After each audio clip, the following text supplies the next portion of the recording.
તને ખબર છે સુમન, જ્યારે આની યારે મારે ઝઘડો થઈ જાય ને ત્યારે મને એમ જ વિચાર આવે કે આ કેવા માણસ છે, મારી જિંદગીમાં કેવા માણસ આવી ગયા છે, એવો બધો વિચાર આમ નેગેટિવ મળે.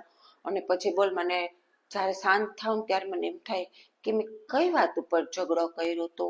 મને એમ થાય કે હું એને સોરી કહી દઉં. અને તે જ દિવસે મને સાંજના બહાર જમવા લઈ જાય અને શોપિંગ કરાવે અને એટલું બધું આમ કરીને તો મને એમ થાય હાય હાય માં, આ તો કેટલા સારા માણસ છે. અને મેં આટલો ઝઘડો કર્યો અને કઈ વાત ઉપર ઝઘડો કર્યો એ મને તો યાદ નથી આવતો. હું કઈ વાતનું સોરી બોલું બોલ. અને એ પછી મને એવો થાય કે હે ભગવાન, મારા પતિ તો કેટલા સારા છે, તો દુનિયામાં કોઈ પતિ નહીં હોય, તારો ખૂબ ખૂબ ઉપકાર હો, મને 7 જન્મ આ જ પતિ દેવ દેજે, એવું બોલ કરું. તો મને એ જ વિચાર થાય કે હું ઝઘડો કઈ વાત ઉપર કરી લઉં છું, મને હજી યાદ નથી આવતું બોલ.